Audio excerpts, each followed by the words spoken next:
Yeah, so hello Erlang User Conference. I'm not entirely sure why I was asked to do a keynote at a conference about a language that I've actually never used, at least at the time I was invited. This is going to be interesting. And you shouldn't expect me to reveal any grand secrets about Erlang or present any exciting new technologies written in Erlang and all that, because honestly, I haven't done much Erlang at all. So I have no idea how this talk is going to go. If you're going to find it interesting, if you're going to find it offensive, quite possibly. I'm pretty sure Joe will. I've been told, though, that as long as you start off with a standard routine, you're going to be fine. So I'm going to just go through the preliminaries here. I'm going to say, hello, Joe. And you respond, hello, Bodil. Excellent, it works. Hello, Mike. It's all good. It's all good. Hello, audience. Can't go wrong from here. Right. So I wasn't quite sure how to approach the topic of this talk. I wanted to present to you a perspective of Erlang from the outside, what it's like coming into Erlang, trying to learn it. But doing research, which means Googling around, I found this post by Gordon Guthrie. I also found this picture, by the way, from 2002.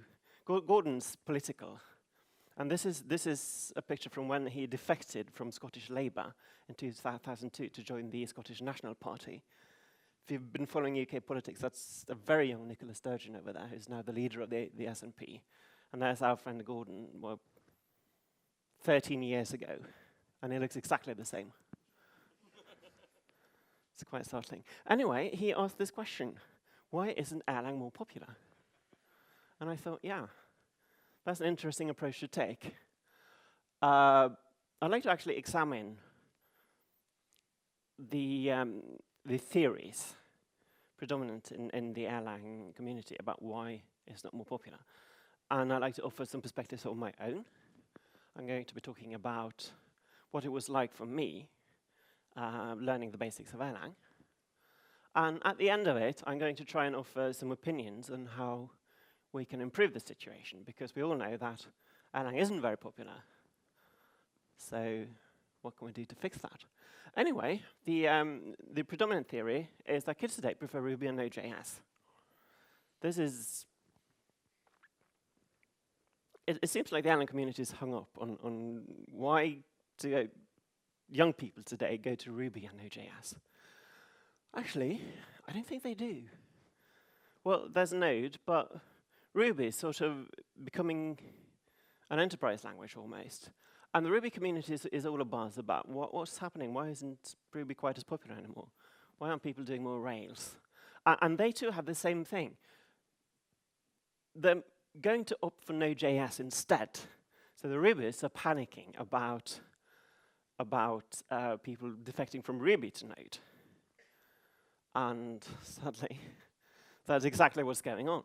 Not just to Node, but there's sort of an exodus from Ruby, I think. The kids aren't really doing Ruby anymore, whereas big companies are actually adopting it more and more. They're all going to Node, though, and of course, why not? Node is asynchronous. It's got callbacks, which is essentially the perfect concurrency model. And, oh, you scoff. Well, it's an interesting approach, actually, to solving the problem of concurrency by not having any. So there is that. It works. It actually does. But I think, well, there's the matter with the language, but I think mostly the reason Node is so popular is the tooling. And chief among the tools is NPM. NPM is the package manager, essentially, and sort of the build system, to the extent that Node needs a build system at all, because JavaScript is an interpreted language for the most part. There's no compilation step. So what NPM does, really, takes care of the whole process of building applications by giving you the project file when you start the project, managing your dependencies, allowing you to install them quickly and easily, and that's all there is to it, and it works marvelously. That's the thing about it. The experience is fantastic. It's just, there's nothing quite really like it. I mean, I've been all over the place, and I always come back to NPM as sort of the leading example of how a package manager should be. It's not perfect. We haven't solved the problem of how to make package managers perfect yet. I think Joe's working on it, though. Oh, Nix. I don't know if that really counts, but it's sort of broader in scope. But NPM is outstanding in its field. I know that's hard to believe, but it's honestly the truth. There's an enormous community in Node. And, of course, that means that the community has a lot of momentum. Somebody has probably solved almost every conceivable problem that you might encounter while programming. It's not necessarily given that they've solved it in a good way, but there's bound to be an NPM package there for just about everything. And, of course, it's a natural choice for web apps. This is obvious because Node runs JavaScript. And so in the browser, you don't have a choice. You have to run JavaScript. There's really no other option. You have compiled to JavaScript languages, but essentially, you need to be aware of JavaScript as a platform on the browser. And so having the same thing on the back end is very compelling to a lot of people. We have this thing that wow. I wonder if I can actually make the Mac. Yeah, I can't. Okay, so imagine that the last letters haven't wrapped.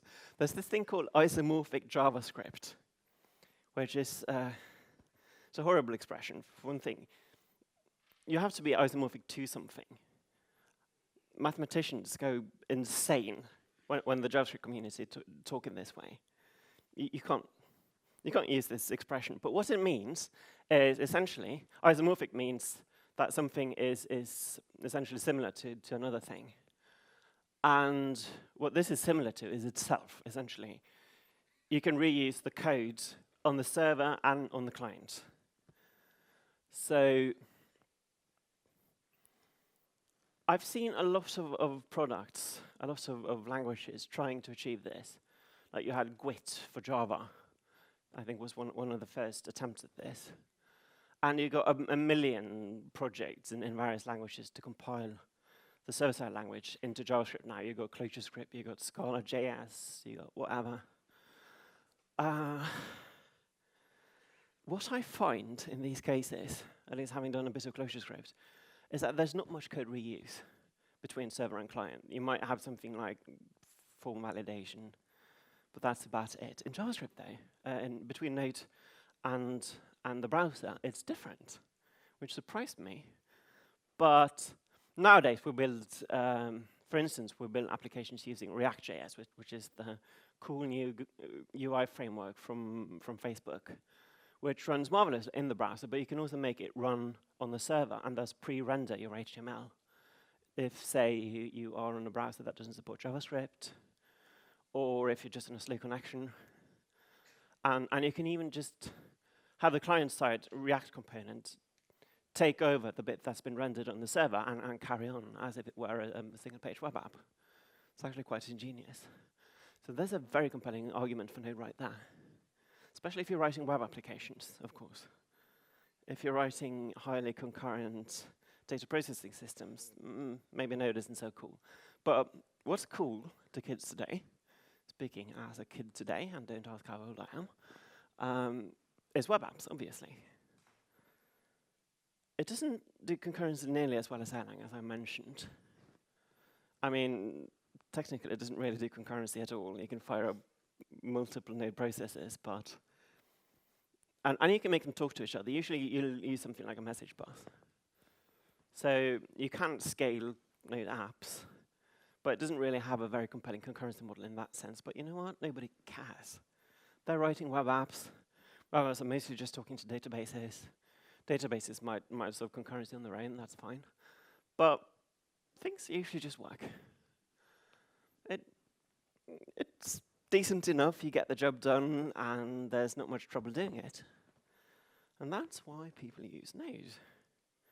So looking at this popularity contest, if you look at the most popular languages on GitHub, counting number of repositories, JavaScript is on top. And I think part of this is because, as I mentioned on the browser, you don't have a choice. And you got Ruby down on number 3, but what's this thing in the middle? I'm pretty sure the cool kids today don't use that thing in the middle. Actually, let's look at this from a different perspective. The TIOBE index, the TIOBE Enterprise Programming Index, I believe it's called, has slightly different numbers from GitHub. You have to remember that GitHub is for essentially hobbyist projects or projects that have been open sourced by various companies. So it's very skewed towards the kids, essentially. Whereas TIOBE, it's a controversial data source. And how they arrive at their numbers exactly, nobody's quite sure. But it presents an interesting perspective. Java is, I think it's about 17% of all programmers use Java, according to TIOBE. And the second language is something called C, which is just behind Java at, I think, 16%-ish. And then there's this thing called C++, and something called C#, and something called Objective-C. Now, this looks slightly different from the GitHub perspective. In fact, I dare say that perhaps apart from Objective-C, this isn't what the kids today are using to write their web apps. This is something else. This is the enterprise. And I know it's so amazingly creepy. It's the enterprise for you. Yeah, so kids today like JavaScript, but kids today aren't really representative of the entire programming community. What most people do, and certainly most people who do programming for a living do, is this sort of thing. Well, not the weird dance going on in the background, but you know what I mean, like enterprise programming. In Java, C#, C++, what have you. Actually, let's look at this list from a slightly different perspective. Oracle, on top. AT&T made C and C++. Well, it was, both of them were created at Bell Labs, which were mostly owned by AT&T. It's owned by Alcatel now, I think. C# is Microsoft, and Objective-C is Apple. What you're seeing here is a lot of very, very large companies.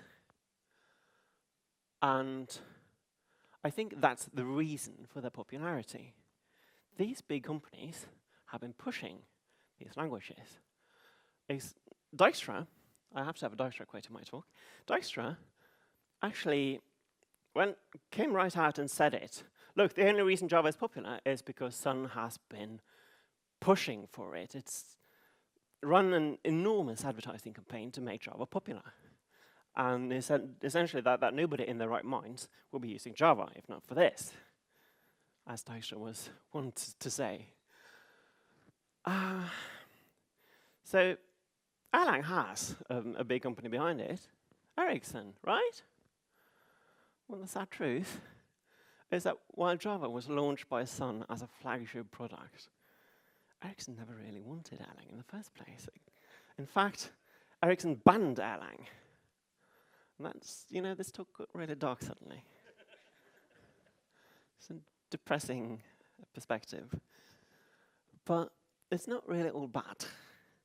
Because what this led to, of course, is that, well, as Joe tells the story, and I'm paraphrasing slightly, if you'll excuse me, Joe, this led to the simple fact that Joe was able to heroically come in and sort of steal Erlang away from the clutches of Ericsson and make it open source. So it is now available to all of us. It's a very heroic story of freedom.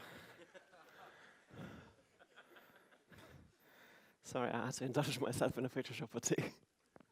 I feel like we don't have enough Erlang the movie parody posters, so here's my contribution.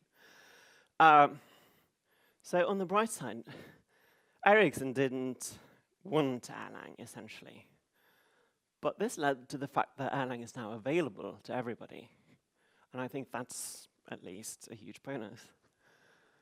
So I would now like to talk about my journey into Erlang, which is possible because of this fight for freedom. Essentially, what I do for a living is JavaScript. Usually it is. Front-end, back-end JavaScript. It's the ecosystem that I definitely know best. I'm not going to call myself an expert. No, actually, I am an expert. I'm totally an expert in JavaScript, for whatever that's worth. In fact, that means that I know where all the skeletons are buried. I'm not a fan of JavaScript. It's an awful language. It's got a huge number of defects. And I'm stuck with this growing code base written in a language that is barely suited for writing tiny little scripts in web pages. And it's getting sort of unmaintainable, or rather, it's actually fairly small at this point, and we're sort of managing, and it's all written in Node. It's essentially what I do for a living is, I hate to admit it, but it's advertising. And this Node code base is how we serve the ads to the clients. And it's not all that complicated, but it's growing in complexity. Some of this is because of JavaScript, but some of this is because of Node's concurrency model. And so I've been looking into alternatives, because at least the way we've architected this, it's easy to replace gradually. It's not a microservice architecture, but sort of a milliservice thing. So you can take parts of it and replace it with any other language and see if it works. And essentially, well, it's staying with JavaScript won't end well. I think at my company we know this. So they've essentially sent me out to try and figure out the replacement. And obviously the replacement is Erlang, because I've had a drink or two with Joe, and he keeps telling me how amazing this thing is. And essentially it is all the world's problems, at least with regards to concurrent systems, 25 years ago. It's a recurring theme, this 25 years ago thing. But it is actually a compelling argument. So I started looking into Erlang. And this is my story of how that went down, actually. This is my story of how it wasn't such a great experience. This is where I start yelling at you, essentially. Actually, finishing this talk last night, I realized I had completely omitted the good parts of learning Erlang. So I'm just going to shout at you for a bit, and then I'm going to start suggesting solutions. So bear with me. There's no introductory material apart from books. Fortunately, I had a book or two lying around. But usually when I approach a language, because I tend to learn a lot of languages, and I tend to be very impatient about it, so what I want to do when I learn a language is I want to sit down with a brief tutorial and get a good overview.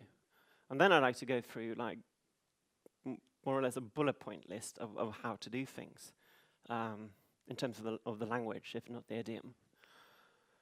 That's not an option for Erlang. You have to sit down and you have to read a book. And that takes a lot of time. And kids today don't have the patience for that, essentially. You also have to buy them, for the most part. Some books are online, and I very much appreciate that. But they're still books, and they still take a lot of time. And once you've read the books, and you want to start looking into some seriously advanced topics, there's not much information on that, like written down. There are blog posts, and the blog posts, well, I was looking for information on how to essentially start deploying Erlang systems over several machines, just more than one. So I started Googling for how to scale Erlang systems. And I found a lot of information about things like how to tune the Linux kernel optimally for what is that was the thing that did 2 million connections at the same time on one computer. That wasn't helpful at the point that I was. It was insanely cool that you can do that. But yeah, not helping. Learning using Erlang, of course, is available on the internet. And I also had a hard copy of this, actually, and it's an amazing book. Very much appreciate it exists. But it's like, so learning using Erlang is based on this other book called Learning using Haskell, Learn You a Haskell for Great Good. And the Haskell book, now Haskell is a very complicated language, where Erlang is not. But the Haskell book is half the size of the Erlang book. Mostly because in Learning some Erlang, Fred actually goes into the detail about things like concurrent programming models. Whereas Erlang as a language is easy and quick to learn. Once you get into OTP, it gets a lot more complicated. But yeah, the books are long, and Erlang shouldn't be a complicated language. At least Robert keeps telling me this. It's like a tiny, elegant little core language. So, can we have some tutorials for that, please? Elixir, incidentally, has a very decent tutorial. It's just the right size for me. I'll get back to Elixir, but first I want to... So, I mean, I can't really talk about Erlang without talking about the syntax. I'm sure you saw this coming. Now, I used to be a Lisper, and I know that Erlang takes a lot of crap for the syntax. And I can easily sympathize, because, well, the first thing people notice about Lisp is, look at all those crazy parentheses, is this some sort of joke? And once you get into Lisp, you stop noticing the parentheses. You sort of develop a Lisp sense where you can immediately tell whether a Lisp program has balanced parentheses, and it's all good. It all starts to make sense eventually, as you approach Lisp enlightenment and all that stuff. So I can really sympathize about this thing where people won't use the language because of the syntax. But I can't get over it. I'm sorry, I can't. I mean, there's no such thing as objectively good or bad syntax. But honestly, Erlang syntax, I can't. I mean, I could probably get used to it, but I don't think I could ever actually like it, I'm sorry. But I'm not going to belabor this point. Really, syntax shouldn't matter. So let's jump into the tooling. This should be a cool story. I talked about NPM earlier, and NPM is an amazing experience, whereas tooling for Erlang is sort of the complete opposite. I think the user experience for tooling really, really matters. And where's the standard build tool? I think I've heard rumors that most people just use makefiles because, yeah, there's no story for the standard build tool. Where's the standard package manager? Package manager. Who needs that? We got makefiles. It's not good. It's not good at all. At least for the kids, with no patience, coming in, used to things like NPM, and I'm not going to pretend that the Ruby tooling for this is good, but at least it's there and it's sort of consistent. And this is just not a good story for people coming to Erlang.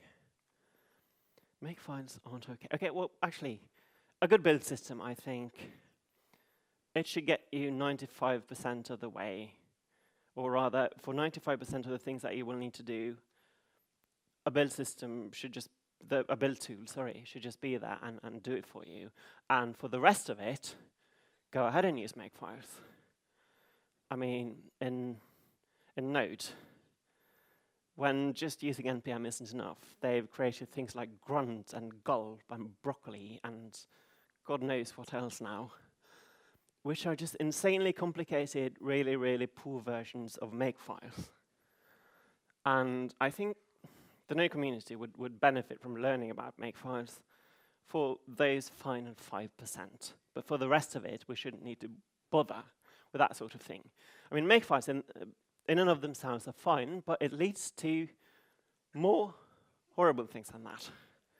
I used to do C, and the way you do things with C, once just the basic makefiles aren't enough, is GNU autotools. And yeah, I can't even talk about it. It's too awful. I'm sorry. Elixir tooling, by the way, is quite nifty. It's really, really polished, does the job, very easy to get into. Just mentioning this for no reason at all. I'm also going to, I mean, Erlang's tooling story used to be awful. But we're seeing certain developments right now. With Rebar 3, which is essentially the build tool that Erlang should have, and Hex, which is a package manager. Incidentally, the Hex package manager, I believe, comes from Elixir, but also contains Erlang packages, and Rebar 3 is starting to use Hex as a package manager to provide a consistent story. And I think this is amazing. This is what needs to happen in Erlang. Let's talk about the community, you people. Because if you don't hate me already, you know. So I mentioned I used to be a Lisper. Actually, the expression is smug Lisp weenie. Lispers are fairly sure that what they're doing is exactly the right thing. I mean, how could it not be? I mean, how many parentheses are in your language? Not enough. We know Lisp is fantastic. And the Lisp community, well, the Closure community is sort of an exception. It's rather well behaved, but mostly the Lisp community has a reputation for insufferable smugness, and I admit it. I'm really smug about Lisp.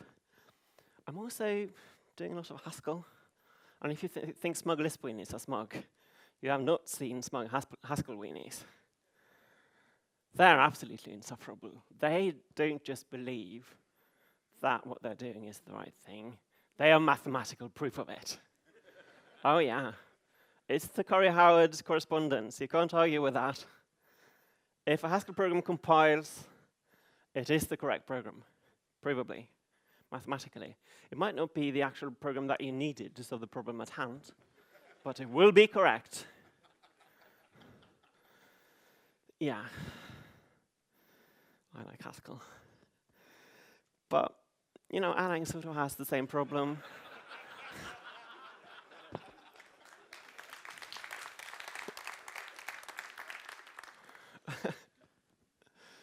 You guys are rather smug about the Erlang ecosystem. I'm not going to argue the point about whether you have a right to be. I'm just saying you are, and it's sort of, as a first impression. I mean, I'm used to this sort of thing, but most people, they would appreciate a bit more, you know, modesty, perhaps. I know that Joe Armstrong went to the moon and all, but I don't think that makes him automatically an infallible expert on distributed systems. There's this attitude that everything useful was invented here in Erlang. And everything invented here is exactly right. In fact, Joe told me this specifically last night. And yeah, I mean, I have no reason to doubt him. But come on, guys, this is being smug. It's like a slightly unwelcome attitude for a newbie to have to face. On the other hand, and I'm just singling out Fred randomly here, Fred Heber, the author of Learning Some Erlang, because there are a lot of great people in the Erlang community too, and Fred happens to be one of them, the one that I've gotten the most help from myself going in. Essentially, I mentioned previously I was asking questions about how to scaling Erlang cluster, and I ask on the internet, get a couple of smug answers.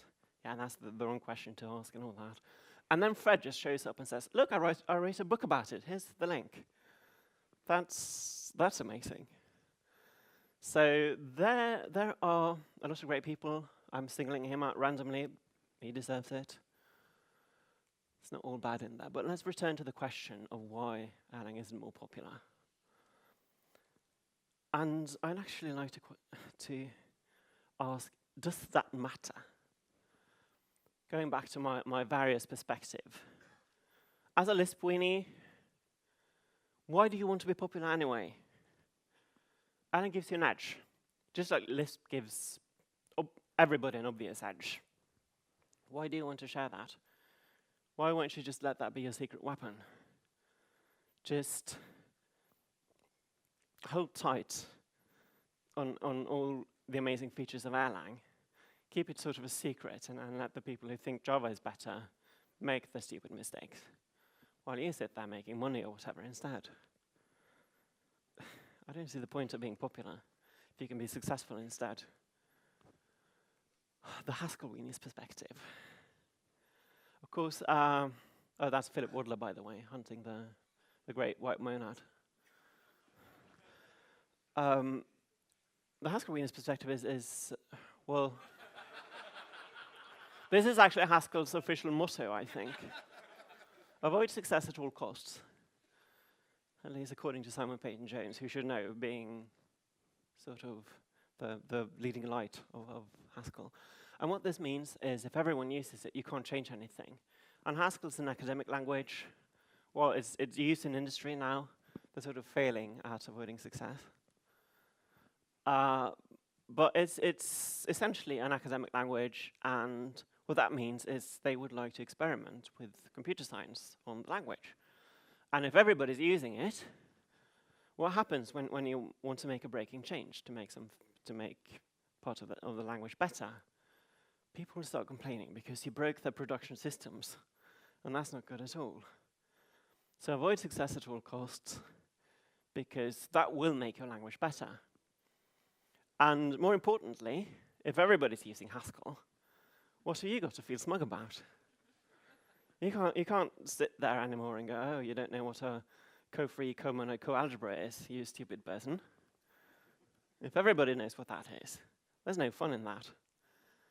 So why would you want to be popular when you can be smug about how much smarter you are than everybody else? It doesn't make sense. Now let's offer the Node weenies perspective. Because Node is popular. Node is insanely popular. I mean, it's not popular in the enterprise sense, but I think by far it is the most popular language among the non-enterprise crowd at this point. And they've embraced that. The more people use it, the better it gets. It's simply a matter of numbers, really. There's literally an NPM package for everything, as I mentioned at the start. Whatever you can dream of, somebody has probably already implemented it and put it in NPM. And that's because everybody's using it. That's because Node is so madly popular. There's an NPM package for everything, even Erlang. Well, not really. Certain parts of Erlang definitely been replicated. I actually made a package myself called Hello Joe. Seemed like a good name at the time, which essentially just implements the idea of supervisors. And you got various implementations of messaging and whatnot. Of course, what Node will never have is lightweight processes, and that's sort of, I think, the heart of Erlang. That's just not technically feasible, given what Node is. But just about everything, there's going to be an NPM package for it. And that's why popularity is a good thing, because that saves you from implementing absolutely everything yourself. And it makes you just so much more productive because of it. So yeah, popularity is cool. So what can we do to actually get there? I think you should stop resting on your laurels. I mean, Erlang is great, but it's not that great. There's so much more room for improvement. There is a future for Erlang, definitely. I think it's called Elixir.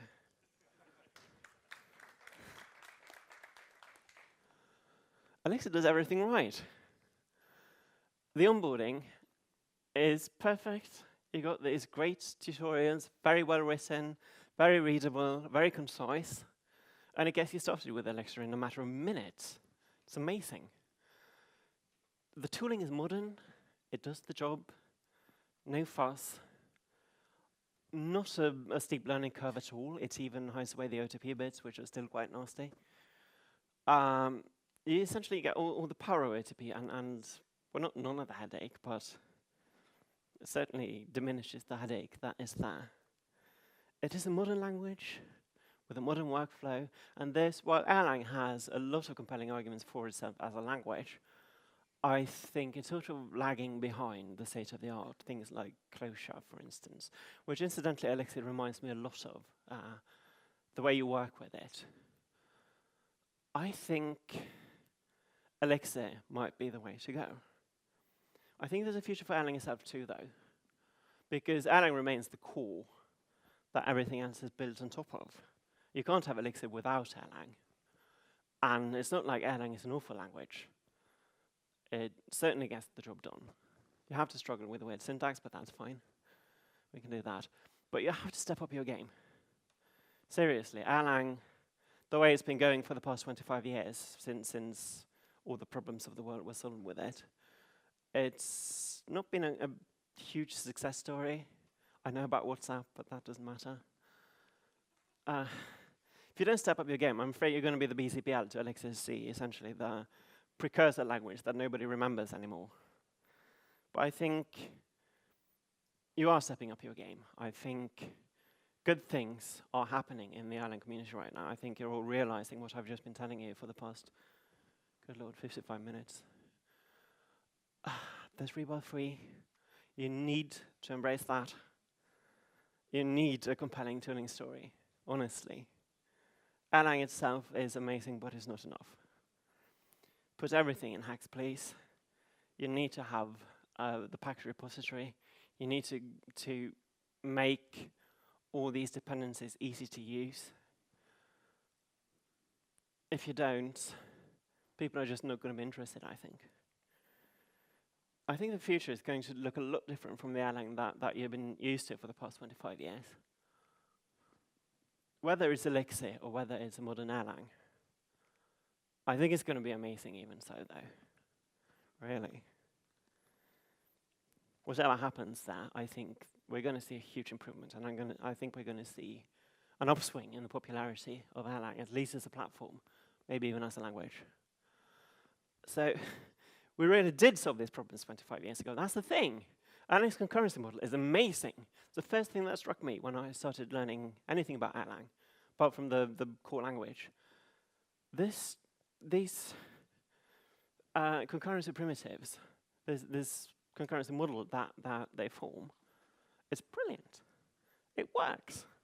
It works beautifully. It works to the extent that you get, 9 nines of uptime and all that. This should be widely available. So you've solved the problems. Now go out and tell everybody that you have and make them believe it. You need to do that. Thank you.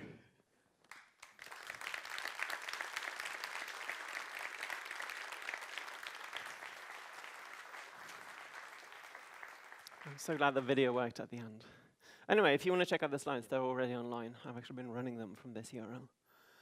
I don't know, do we do questions? We should have a few questions. I feel like, quoting Bjarne Storup, there are 2 types of programming languages.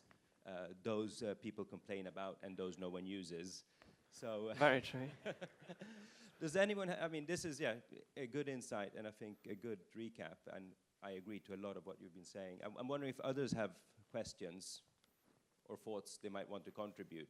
I think there's a... Hello, Joe. I had a comment about the package manager. You realise that the back end for that is written using CouchDB, which is written in Erlang. Indeed. So no package manager wouldn't work if Erlang... This is very true. I'll repeat the question, or rather the comment, because as Joe rightly points out, the Node package manager, the backend database for that, runs on CouchDB. It literally runs entirely on CouchDB. There's not really much of a server component because Couch happens to run JavaScript as well. But Couch, of course, is written in Erlang, and that's why NPM is obviously so amazing. Yeah. Joe sold NPM 25 years ago too.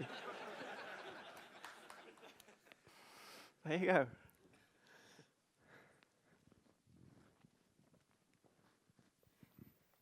I'm just adding a little comment why GitHub's JavaScript popularity is so high.